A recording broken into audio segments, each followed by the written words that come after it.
so much for coming tonight. My name is Elise Zenek, and I am the Research Communications Coordinator at Future Energy Systems. Welcome to Energy Talks, Why Electric Vehicles Are the Future of Mobility.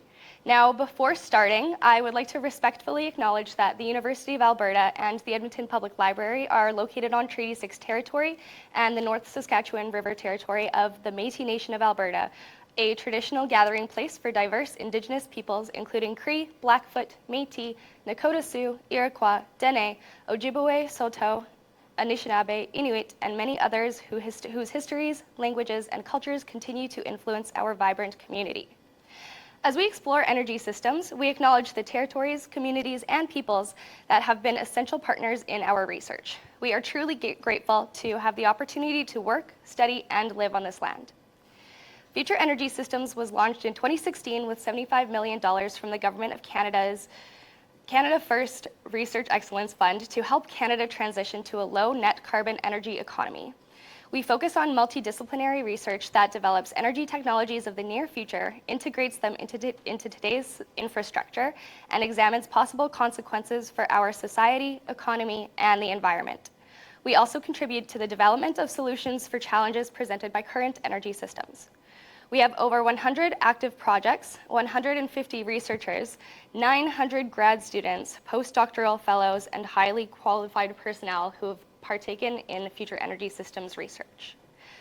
We wish to remind current and future viewers that the opinions expressed by the speaker are not necessarily expressed by those of the Edmonton Public Library, Future Energy Systems, or the University of Alberta. Now, about our speaker, Zhongyi Quan. He is the co-founder and CTO of Swift Charge. He received a PhD in electrical engineering in 2019 from the University of Alberta. Before founding Swift Charge in 2020, he also spent time doing research in the RWTH Aachen University in Germany and was also involved in research and development works related to EV charging technologies. With advanced technologies, Swift Charge is building a smart EV charging network across North America. And our next talk, just so everyone is aware, is also on June 19th, and it's about what do we know about green hydrogen. Now, without further ado, our speaker, Zhongyi Quan. Thank you, everyone. Thanks for coming. Before I start the presentation or whatever it is, just curious, like why you're interested in this topic, and because like EV is obviously very popular right now, but we're not the best. Oh, okay, no worries. I got this. Yeah, just Alberta in general is not the best place to drive an EV, at least in most people's opinion. So, yeah, maybe just the question is, why are you interested in this topic, and are you considering buying EV or just want to know some of the general stuff about EVs? Yeah, please. I see the pros and the benefits of integrating electric vehicles when it comes to the transportation system, whether it's commercial or private vehicles. Like you said, there are some challenges considering our climate, so it is interesting to kind of hear maybe what some advancements are and what are some of the ways you're trying to mitigate those problems. Awesome. Yeah, sounds great. While that may not be like a fully covered in this kind of the transition, but we can definitely talk more offline or in the Q&A sessions. Anyone else, or I can just. Sure. I'm interested in drones. Drones. Drone. It's Electric drone. Vehicle. Yeah. And I'd like to have one carry 250 pounds, for example. Oh, Flight. Lasts. 1 hour. Nice. Different highways, different levels. Parking 10 square feet. Well, in the last slides of this presentation, actually we'll talk about something like that. Actually, like flying cars, like very close, something like that. It's actually coming. It's actually coming. Yeah. Yeah. Yeah, please.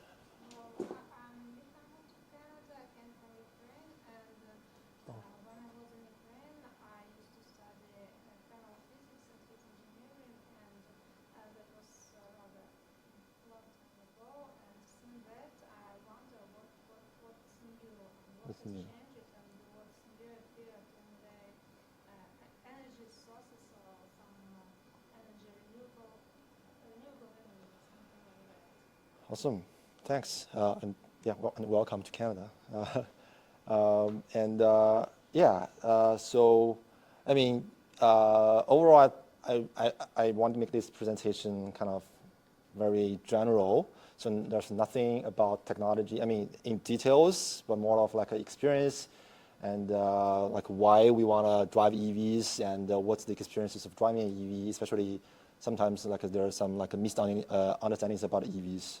So this is kind of the purpose of this presentation, but definitely we can talk more about like other stuffs later. So just a quick intro about our company. Like I just mentioned, we are a startup based out of Edmonton. We're called Swift Charge. So we're building an EV charging network right now across North America. So we have stations in Canada and also US as well.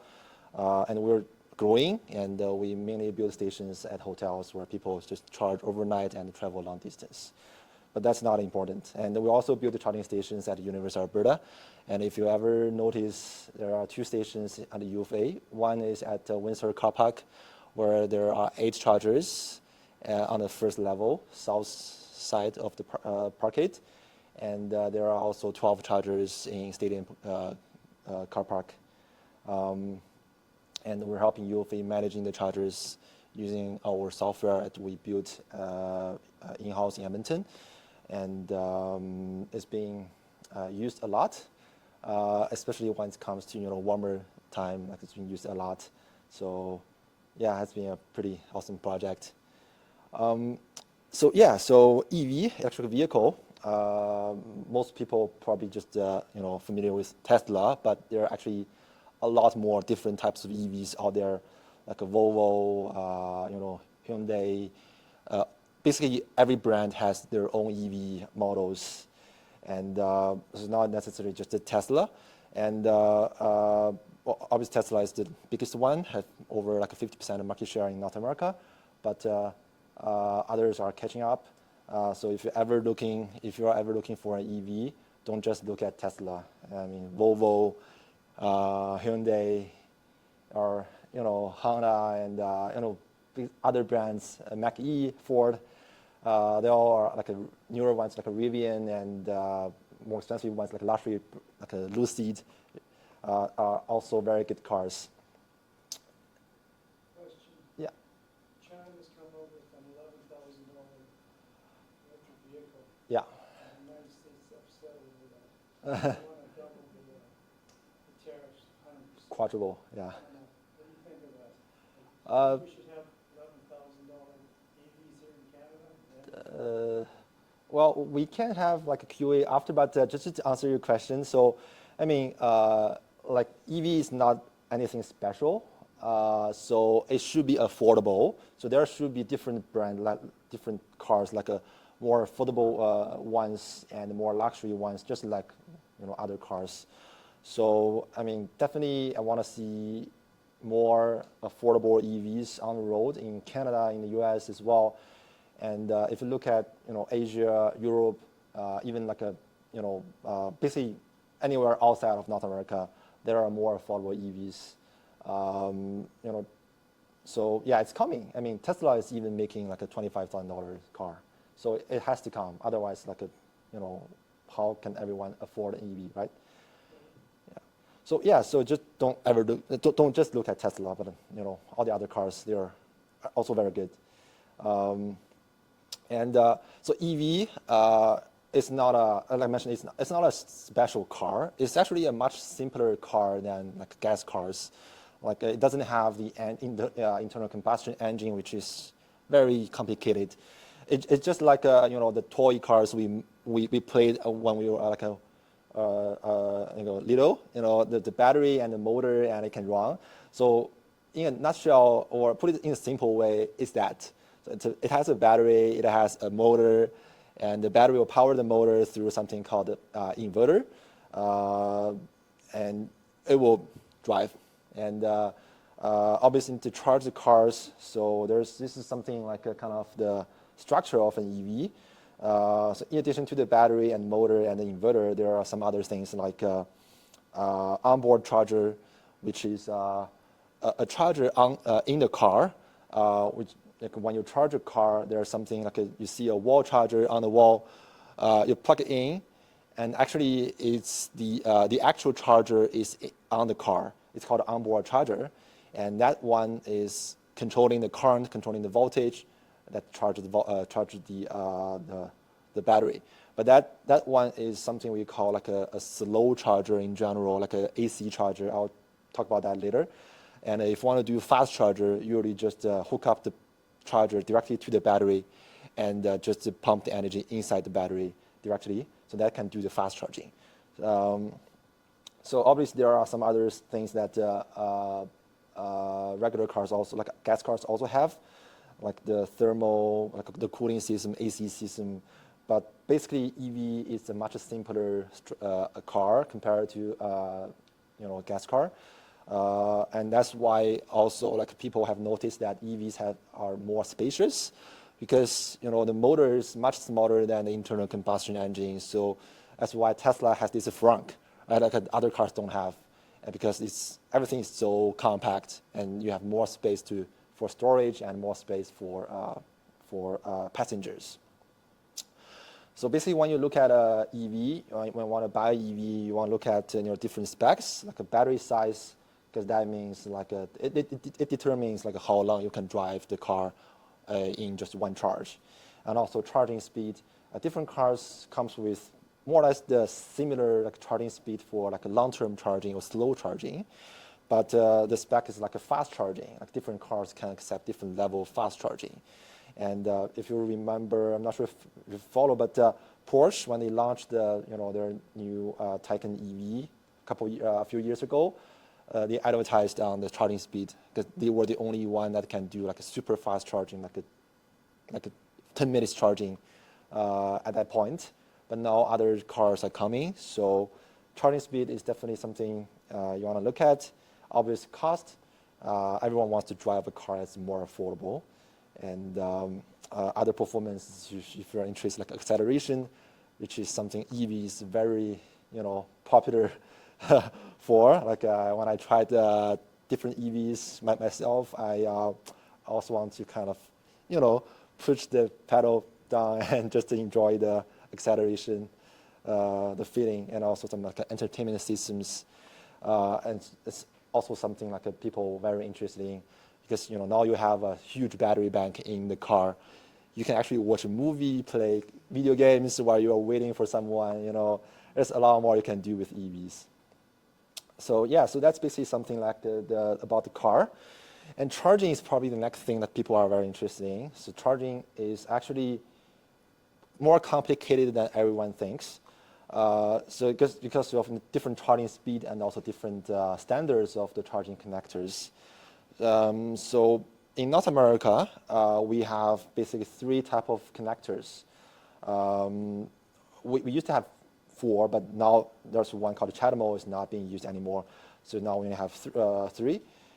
So one is called AC charging. So that's alternate current charging. It connects to the alternate current voltage from the power supply, and there's a wall charger on just the small box, the charger, and that's the charger connects to the car's onboard charger, and then the onboard charger will convert the power from AC to DC, and then charge the battery, because the battery is always DC, right? So depending on the car, like Teslas have their own connectors called a North America charging standard. It's called NACS. And other cars are using something called a J1772. So that's why, like, if you see like chargers, they are usually J1772, because this one is usually called the universal charger. And Tesla cars can also use this type of charger when they have the adapter that comes with the car. There are 2 standards and for the AC charging, and there are also 2 standards for the fast charging as well. So DC charger is the fast charging. So because it's called DC charging because the charger directly connects to the battery, so it outputs the power in DC directly. So it means it doesn't have to go through the onboard charger, which is the speed limiter in the car. and now it can just pump a huge amount of power and energy into the battery in a very short period of time. That's why it's called a fast charging as well. And we have seen fast chargers basically in rest stops. Lots of for example, if you go to like Southgate Mall, there's a Tesla supercharger there. So that's the DC fast charging. So for Tesla cars, they also use NACS. So you use the same connector for both AC and DC charging. And for non-Tesla cars, they have to use something called a combined charging system. So it's just this one with two more connectors that transmitting the power, like a high power. So we have three standards, and because Tesla's design is very sleek, one type of connector handle two type of powers, two type of charging, and you only need one connector. So because of that, more and more, auto manufacturers, they start adopting NACS in their future cars. Please? Comparing the DC and DC, is there a difference in prolonged battery life of the vehicle by using one method or the other more often? Yeah, great question. So yes, definitely. So battery, put it in a simple way, so battery lifetime is affected by different factors like a thermal, if the battery is always like a very, has a very high temperature, lifetime will be shorter. And also, different other, the cycles. So fast charging will actually increase the battery temperature. And if you use fast charging more than, very often, battery lifetime will be, shortened pretty, it won't be shortened much quicker than just to use AC charging. So that's why people tend to just want to charge at home overnight, use AC charging, because you don't need the car in the next maybe 6, 7, or 10 hours, right? So you can just leave there and charge overnight. And when you wake up, the car's full. So that's the best experience. So usually that's why people want AC charging. And when you travel to a different location, you may want to have fast charging in the rest stops, spend 20 minutes there. And then when you're at a hotel, you want AC charging overnight. And so that's why we have different type of chargers, and this is for different use cases. So about charging speed levels, so there are 3 levels. One's called level 1. Level 1 is really just a super slow charger. We can just look at the picture. It's basically just your home appliance. You can just plug in the charger to your wall plug, and then start charging the car. Because the power level is so low, the charging time will be much longer as well. If you want to do a full recharge from 0% battery to a full battery, it will probably take 20 to 40 hours. But that's only for a full recharge. And if you only drive electric vehicles for commute, you don't need use the full battery every day, right? So you can actually use level 1 charger at home. Basically, it costs nothing. You don't have to install that. Just to spend $300, buy it from Amazon, or it comes with the car, and just plug it in, and then you can use that. But the challenge is that if you want to drive long distance next day, it won't be able to fulfill the requirement. And a more faster one is called level 2 charger, which is the most popular ones for homes and for hotels, for office buildings as well. So the chargers we install at UFA are level 2 chargers. So the power level is generally 6 to 19 kilowatts. But so to translate that to a charging time, that's really 3 to 10 hours for a full recharge. So for people who work at the UFA, on the UFA campus, they can just charge maybe for a few hours, then the car is full. And then, they go home, charge overnight, so then they never need to do fast charging. This is the level 2 chargers are usually bigger. They need dedicated power source. So the installation cost will be more expensive, and sometimes in outdoor locations you need the pedestals. So it's a bit more complicated system than level 1 chargers.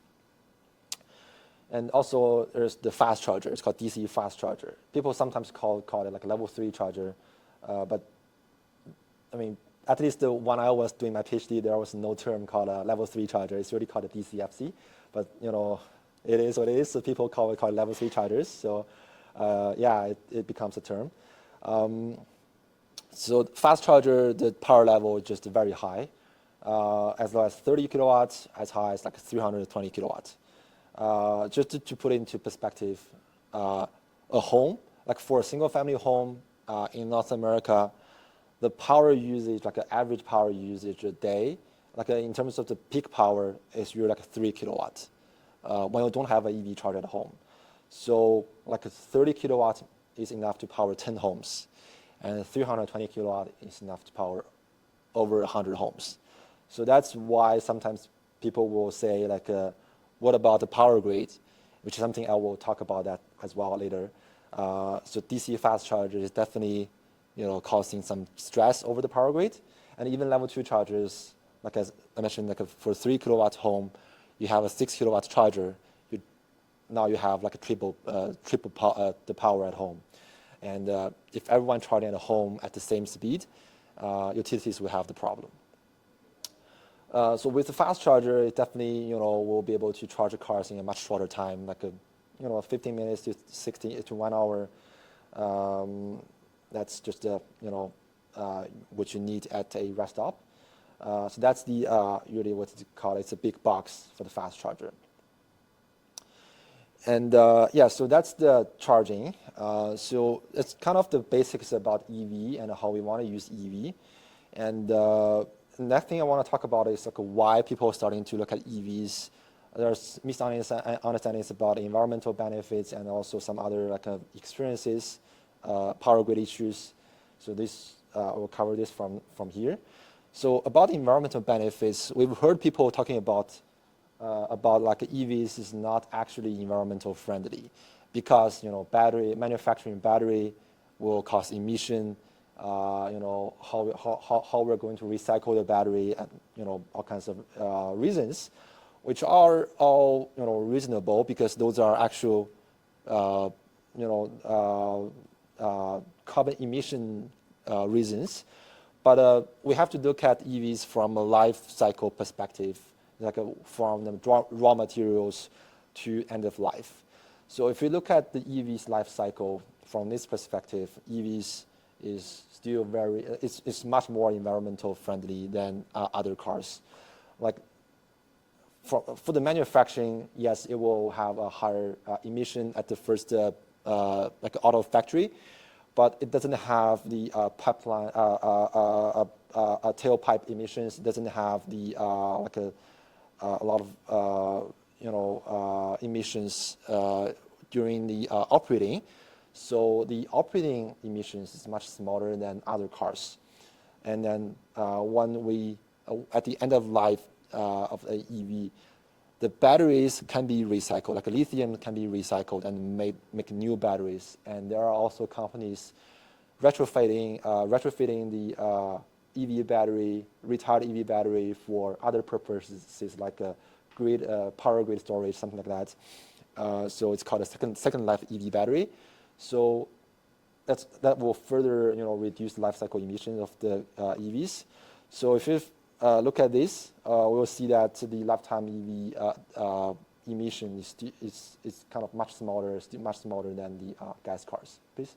Quick question on for fuel electricity production. When it comes to electricity, is that based on just coal-fired plants or natural or Yeah. gas? Or Good question. So it's actually based on a mix of like what the state of the art. Obviously, when we have when we have greener power grid electricity, this part of emissions will also be reduced further. And if you look at this is the data. I'm not sure if it's too small, but I think sorry. So if you look at this, this is from the U.S. government's National Renewable Energy Library, the data.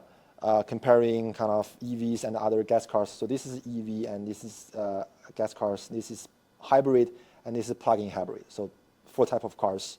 And this is the kind of the power grid mix in Wyoming, which is coal power plant dominated. So I think 75, almost 70% of the power is from coal power plant. So even in that kind of power grid infrastructure, you can see the EVs still have much lower emissions, like life cycle emissions than the other cars, especially than the gas cars. A bit lower than plug-in hybrid, but much lower than gas cars. And for other states, if you look at the U.S. as the whole, the EVs is just 1/5 of the emissions compared to gas cars. So that's why we have to. So that environmental benefits is real. With more and more renewables, in the power grid, greener energy, EVs will become greener as well. So that's about the environmental benefits, and we talk about renewable energies, and now it comes to the stress over the power grid. People have questions about if we all drive EVs, how our power grid can handle this kind of charging demand. Well, the issue is definitely real. This is the map in California, which now have 20% of new cars sold are EVs. So it's not very clear, but the red dots and the red lines are the power lines that cannot handle any more power.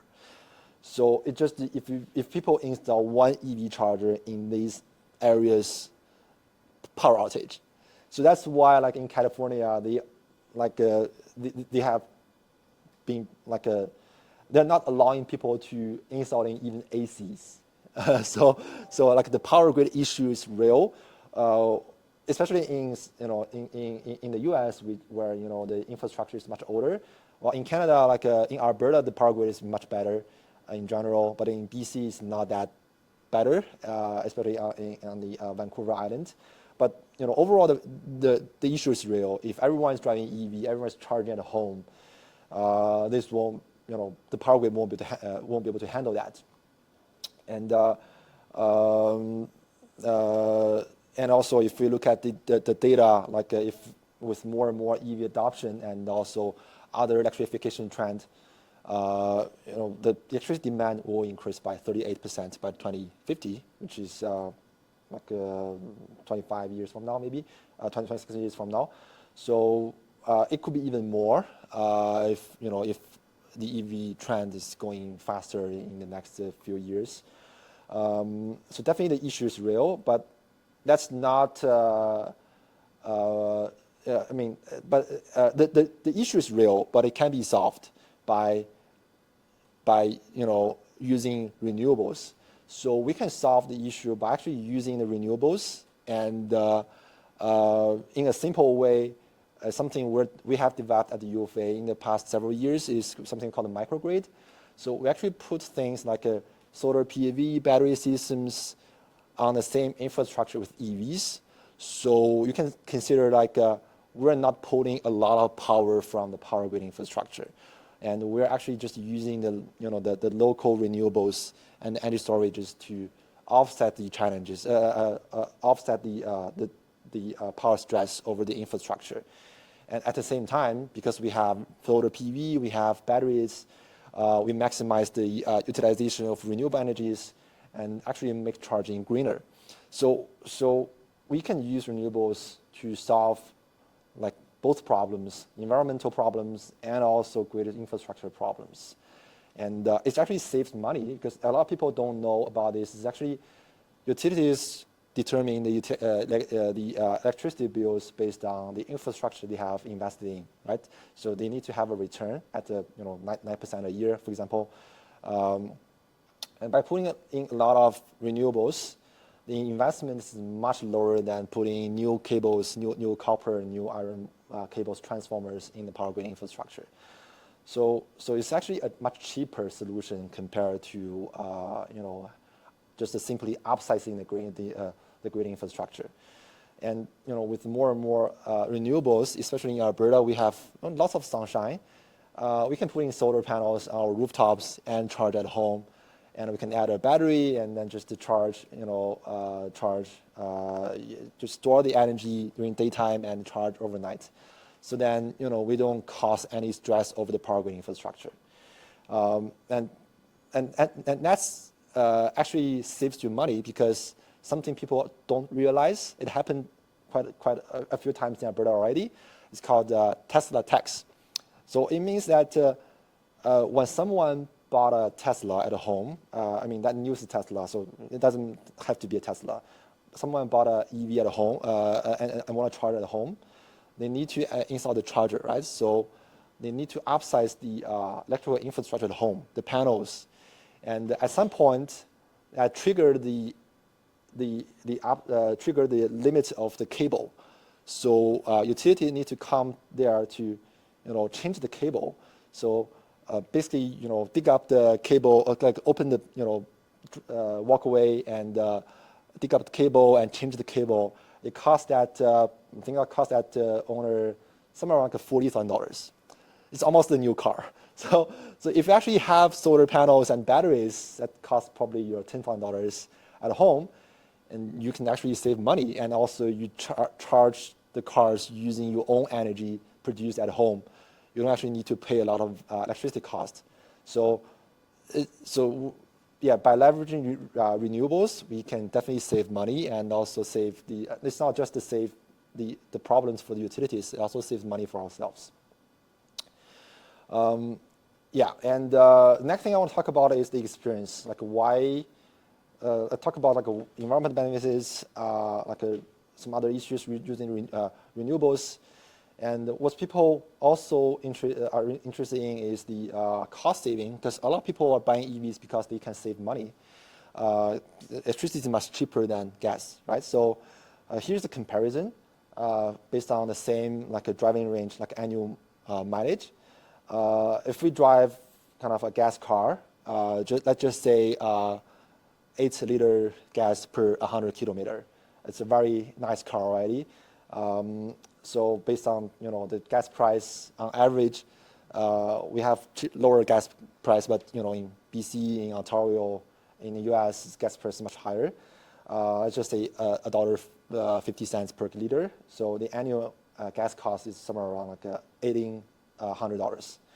But if we drive EVs, depending on the scenario, let's just say the worst case scenario in Alberta winter, the EV's efficiency is not very high.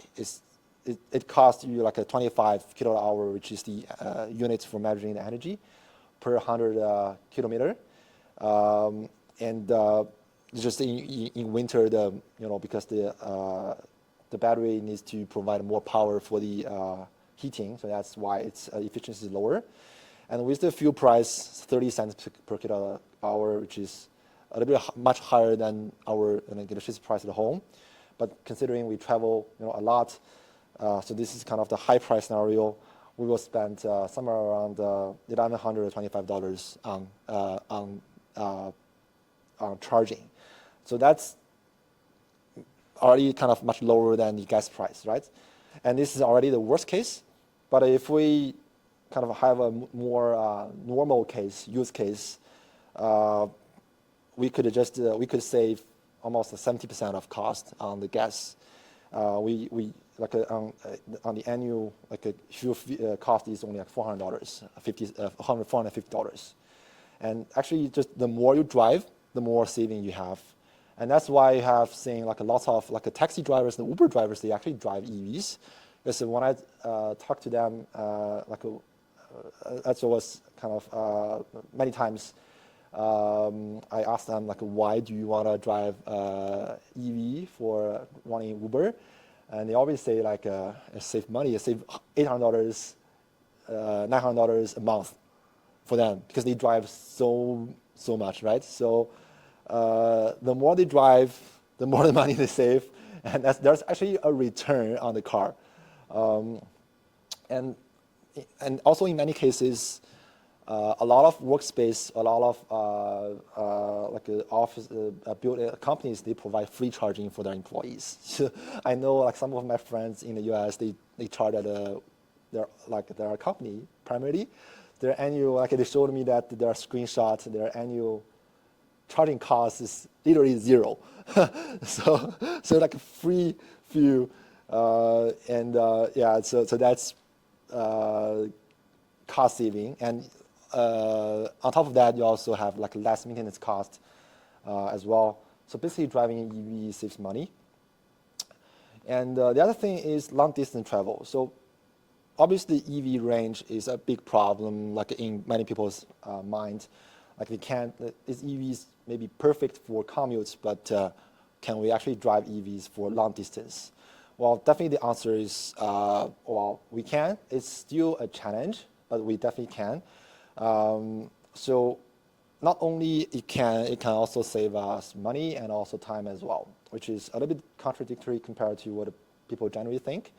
We actually had done some studies and not the full drive from Edmonton to Toronto, but part of that in California and also in other places. So basically what we did was just, we drive a few hours, like 3 hours, 2 to 3 hours, and we need to have something to eat, we need to have a coffee, and there's something called there's all kinds of apps out there to help you find chargers. So we just charge at maybe a McDonald's, Subway, or just have something to eat, or Tim Hortons have something to drink, and take a small rest, and then when we finish the sandwich, the car is almost full. So we keep on driving, and then have supper, and then keep on driving at hotels, charge overnight. In the morning, the car is full, 100% full, and then keep driving. So we don't actually need to kind of go to a gas station at a highway exit and then just stand there maybe for 10 minutes and then find a different place for food. So it actually saves time as well, because you can charge while having lunch, supper, coffee. So with more and more chargers, a lot of places will become the gas stations in the future. You don't actually waste time anymore. So long distance travel is definitely doable, and companies like us are building charging stations everywhere right now. So the more chargers there are, the easier the experiences will be, and so it won't be a problem anymore. And also an anecdote is that we as a company, we did our fundraising in the US a lot. We actually met one of the original founders of Tesla, Mark Tuppeny, and we had a talk, just a conversation with him. So he mentioned that when they first founded Tesla, they wanted to build a supercar, right? Like the race car, and their value proposition was electric supercar for the rich people. And when they first launched the car, they found that those people actually want to drive from San Francisco to New York.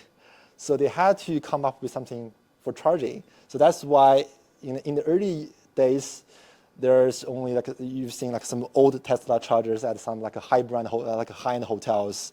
That's what Tesla just gave them for free, because they were also surprised that people actually want to drive the cars for a long distance travel. And that's why they, again, they built a Model 3, Model Y, Model S, those smaller cars, and more of normal, not a race car, for people to just use as a regular car. So you never know what people will use for any products. And another thing about the experience is the intelligence, which is something gas cars will not have. So we all know one of the big things is auto drive or self-driving. So why the gas cars won't have this is because those functions require a lot of advanced computing devices, sensors. They all consume energy, And gas cars, we have this kind of small battery in the car, will never be able to support this kind of functions. It will just drain the battery in just a few minutes. So that's why, like with EVs, because of that big battery bank, we can do more. That's why the EVs are now having this auto drive, full self-driving, and we don't have this in Canada right now. But robotaxi is kind of very popular in San Francisco.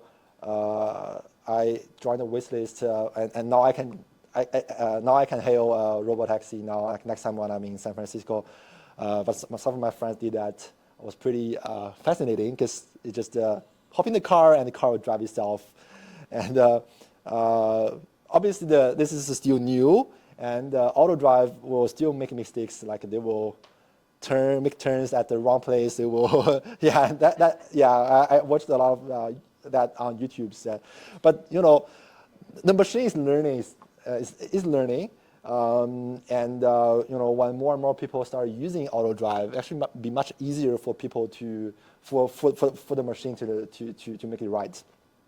But that kind of intelligence is something like the EVs can bring, and also like I've heard people talk about on highways EVs cannot drive very fast because the faster you drive, the shorter the range you have, because it will burn the battery quicker. So some people actually just want to pass EV, very high speed. But I think sometimes people will realize that you don't want to drive. So what you want is not just to arrive earlier, because I tried. I can only arrive maybe 10 minutes earlier, which doesn't was not worth. What I actually want is save time. So with auto drive, I've kind of enjoyed this in California, is that on the highways, when I enable the auto drive, I can just maybe, I still need to pay attention, but I can spend time handle my emails, check. Yeah, it's legal. I mean, because I still have my hands on on the wheel, and I pay attention from time to time. It's just I have time to do more things, and just imagine when there's really a true full self-driving, and you don't even need to pay attention to the road anymore. You can work, you can play, with your friends. You can do all kinds of things in the car. Yeah, sleep in the car. So it doesn't matter if you arrive 10 minutes earlier or later, because you save time for you. So that's one of the experiences. People eventually will realize that what the future, and that's the future. What will come in the future. And also something else is kind of vehicle to a home with an EV is basically a battery bank, right? So whenever there's a power outage, you can, with more advanced technology, you can actually use EV battery to power your home, something called a vehicle to home. And it happens a couple of times already in the US, in Texas, when they had this huge power problem a couple years ago. EV owners actually can use the cars to power their homes, keep the lights on, keep the AC on. So they experience less issue compared to others. And not every car will support this right now, but more and more cars will support this. And even in the future, you can actually get paid by utilities by selling the energy back to the grid. If you don't use that much of energy, you can actually just sell the energy back to the grid, and you don't need to pay for the electricity, and actually you get paid by the utilities. And beyond the EV, so it's something you'll be interested. There's electric planes doing test flying already, and there's also flying cars. It's the first flying cars manufactured by a Chinese OEM called Xiaopeng. It's real, so it's already people are already testing the car, drive and fly in the low altitude from building to building, and so when you have a big power source and very powerful source, you can just basically do a lot more than just driving. So yeah, so in the future, it will not just be cars. It will be planes, flying cars, boats, electric boats, and even like cruise ships. Everything will be electrified. Yeah, so I guess like everyone will be very excited to see this coming. All right, so that's everything. I hope you enjoyed this, and happy to answer any questions. Thank you.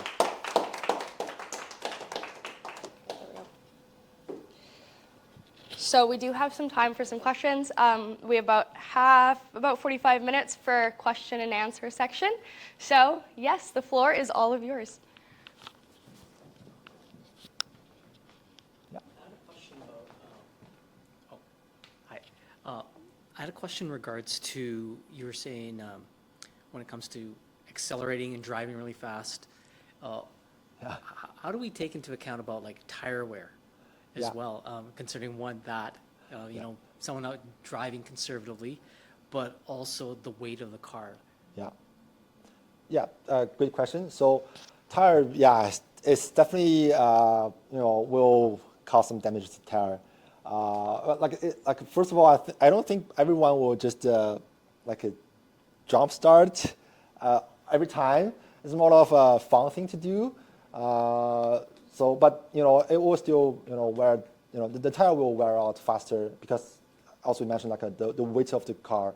So there are actually like the tire companies actually making tires for EVs, and they look at this as a business opportunity actually. So there will be like a tires especially made for EVs, but based on what's happening right now, like because EV is not, EV is still at the starting point of the adoption, but it's not that new anymore. So there are EVs have run 100, a million kilometers. So tires looks like the issue is not that serious if you just use the cars like for regular driving. Like for racing, definitely it will be a different type of tires.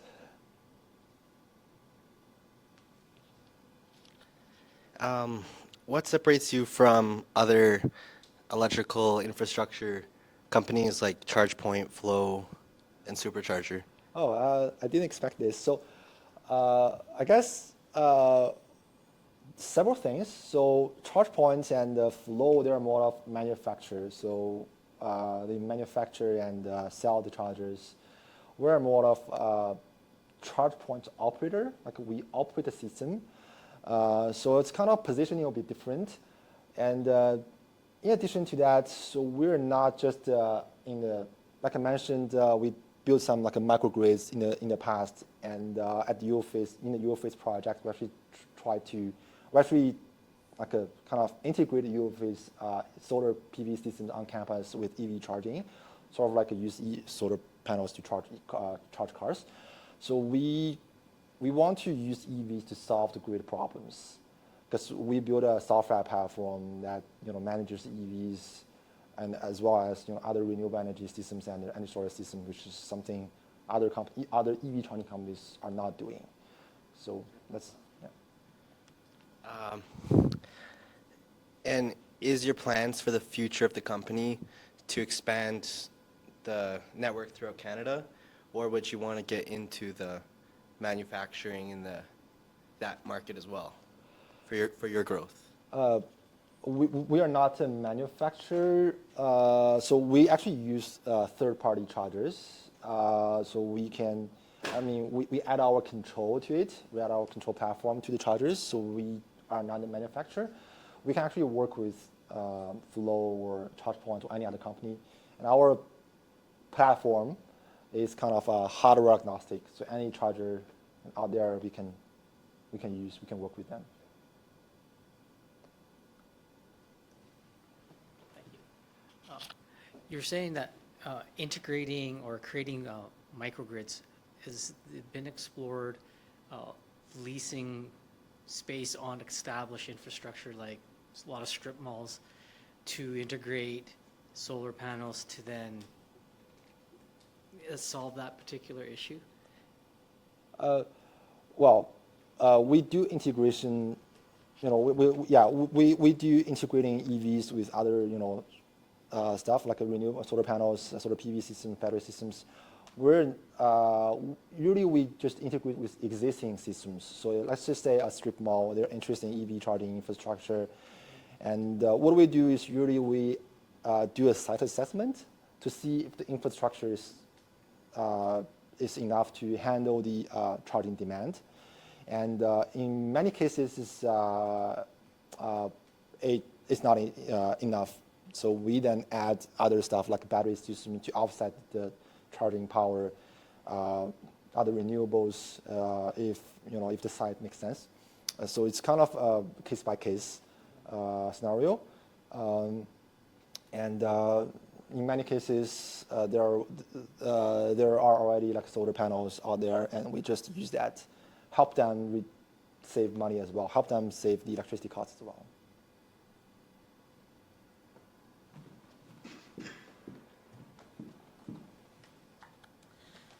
Actually, I'm closer to that part that concerns thermal systems and cooling systems. And you say that fast chargers, their power is 30 to 320 kilowatts. It is a rather big value of power. And what about heating or heat impact on the batteries? Isn't it harmful for them? The heat in the battery system? Yes. Yeah. I mean, when the car is doing fast charging, it will, basically just burn the battery, right? And so in like today's cars, today's EVs, they all have like a liquid cooled systems in the car. So it will just help the heat dissipation, so lower the temperature of the battery, and also just to clarify, sometimes we want a battery to be, to have a higher temperature, just because it's the best. So how battery works is that it has a temperature range, and below that range, for example, for the most popular lithium-ion battery is called an NMC battery. Below 10 degrees Celsius, it won't be able to, it will be very hard to charge the battery, and when the temperature is very high, it will be very difficult to charge the battery as well. So the battery has to be in the range. And in that range, I think there's a small range that is the optimum point for the battery. And definitely not 10. I think it's somewhere around like a 30 or 40. So it's not a very low temperature, actually. So that's why sometimes when you navigate to a charging station, the car will actually preheat the battery, especially in winter. It will preheat the battery, so when you arrive at the charging station, the battery is at the optimum temperature, and it can receive the highest power for charging. So there's a range, and it can be higher than that, it can be lower than that. It also cannot be lower than that.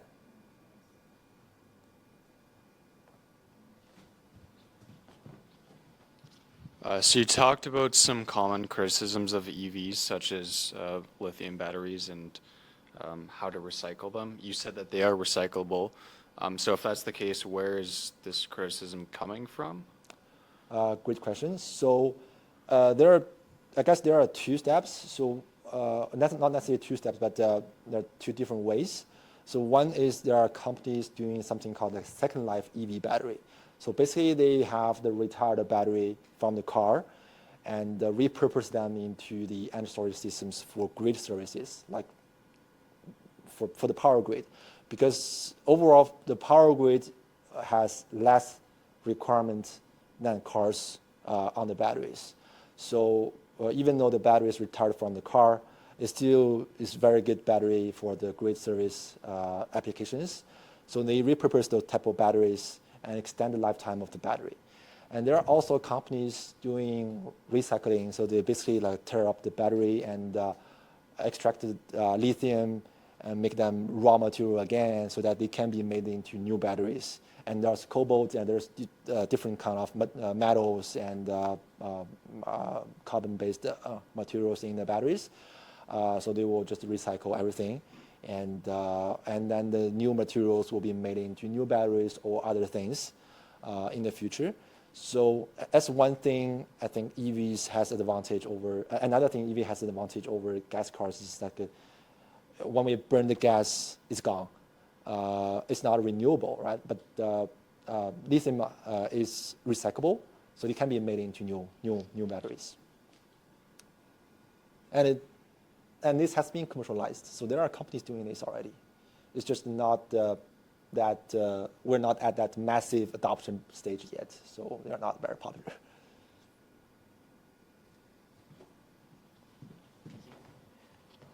What's the feasibility of converting, let's say, small four-cylinder cars to an electric motor?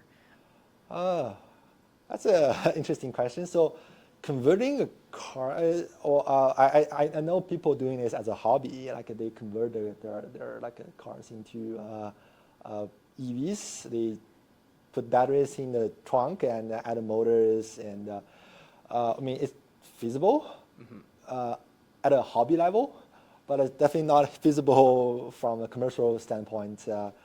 Because batteries, you have to redo the structural design, make sure that the car is able to handle the weight, and the weight balance and all kinds of things. So even though there are companies many companies, they have both gas version and electric version of a single model, they actually have done a lot of redesign in the electrical version. It's just it's the same looking, but actually a different car.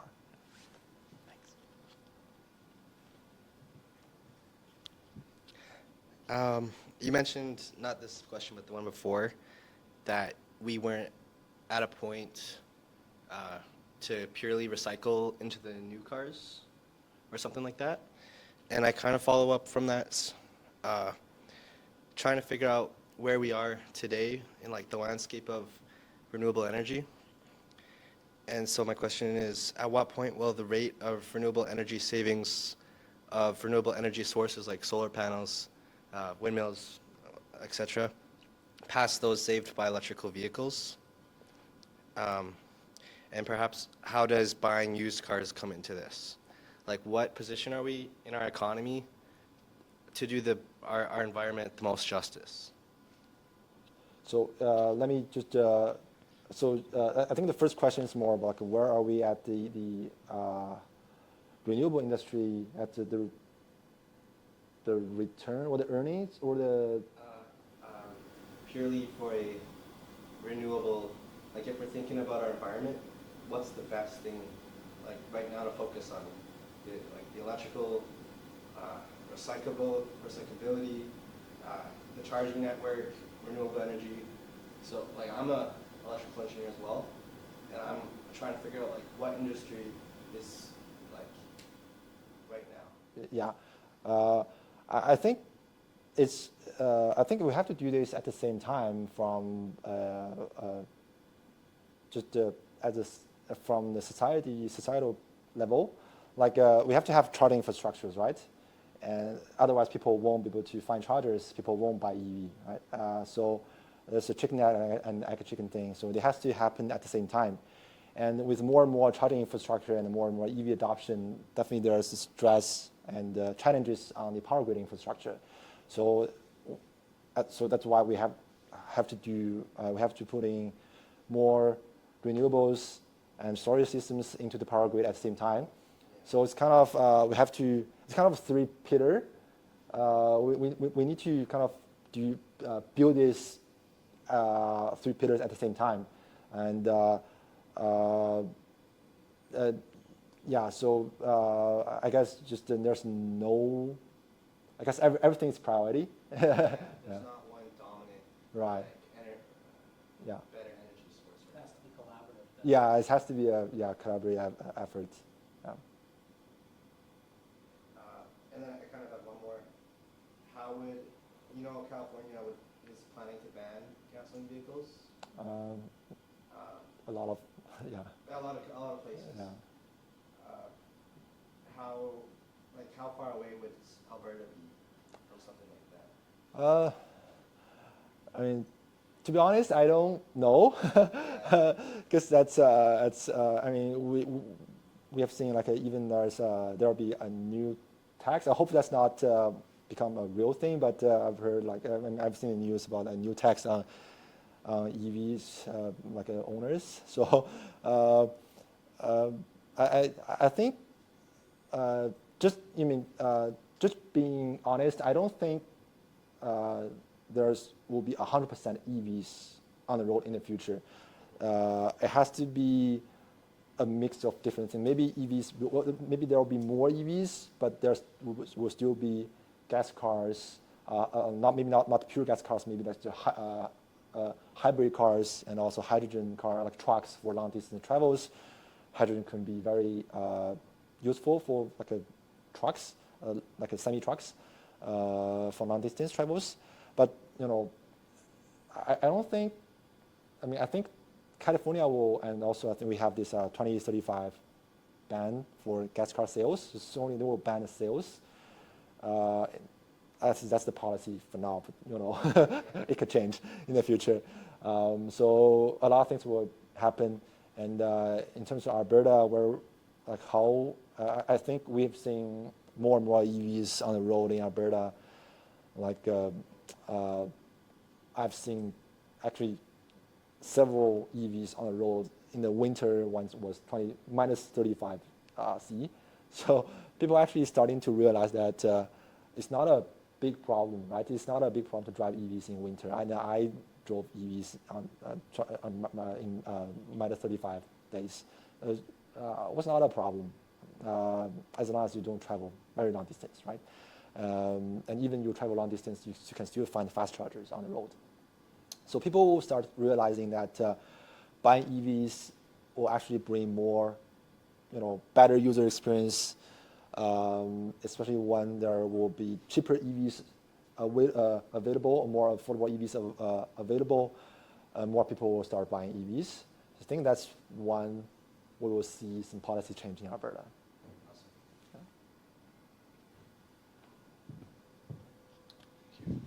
So towards the end, you talked about maybe using EVs as a battery bank to sell back into the electricity grid and maybe get a kind of a peak hour price. Yeah. Do you think that's something that EV owners could rely on to, increase their fuel savings, or is that something that would just be a once in a while freak accident like our grid alerts during January? I don't.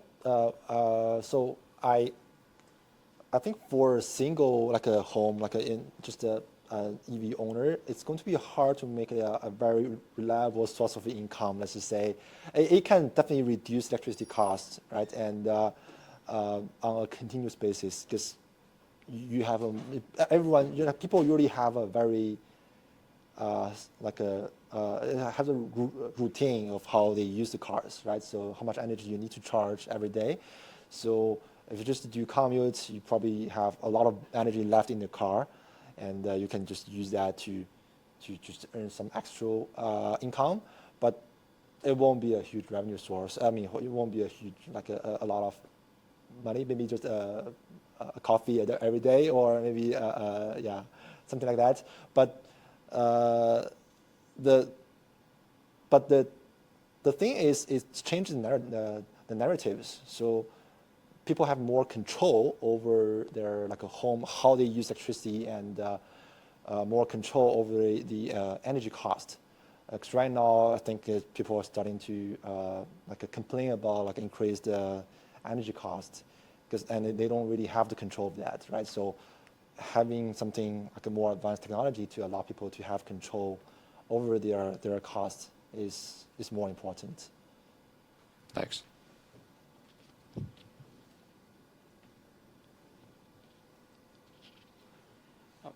What are some of the challenges, such as technological or economic, when it comes to integrating microgrids into established infrastructures and communities? Challenge is more of the coordination. Because having a microgrid infrastructure is the primary goal is not to burn or not to overload the existing infrastructure. So everything has to be coordinated well. Otherwise, just say if the charger is charging a car, and there's battery outputting power to support that, suddenly the battery, there's the bad coordination, the battery is not working, so then suddenly the charger will draw the full power from the grid. So, that'll become a problem. So, the challenge is to make things coordinated, and also make sure there's something like a communication, like the communication is fast, and protection, something like that, and also, when we have more complicated systems, involves battery charging, renewables, and there's a lot to control from the software perspective, control algorithms, to make sure the system efficiency is very high. Yeah, so these are the challenges, I guess. I think people are focusing right now, and that's where something we're focusing on right now, to make things more efficient. What about like older established communities? Yep. Let's say you have, let's say even just around here, all of a sudden there's an adoption of EVs. One would think, okay, this would be a great place to have a microgrid established, but then literally the infrastructure doesn't facilitate putting in X amount of, let's say, solar panels, or is there space to put a vertical wind turbine, things like that? Is that also something that is somewhat of a challenge? Older infrastructure is always a challenge, but and that's the reason, and that's why we put in a kind of microgrid system. And we're actually solving the challenge, this challenge, using the microgrid system. So it doesn't matter if it's an older system or a newer system. There's always a solution there.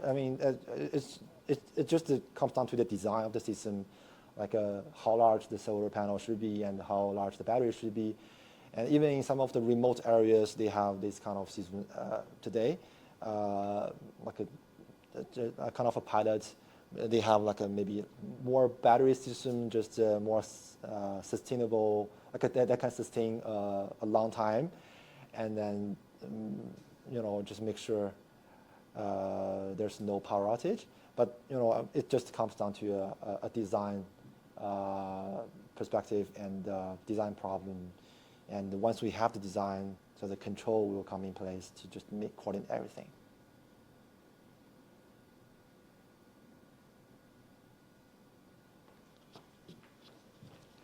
Okay, so if there are no more questions, then that will be it for this evening. Thank you all so much for coming. Once again, Future Energy Systems is actually a multidisciplinary research program, so if you are interested in learning about the microgrids or any other aspects of renewable energy or the energy transition, we do have a website, futureenergysystems.ca, where you can sign up for our monthly newsletter. The website is just on the back there. The next Energy Talks will be on June 19th, again in this room, and it's about green hydrogen, and it will be featuring Dr. Shiva Mohajernia. So thank you all for coming this evening, and thank you, Dr. Zhongyi.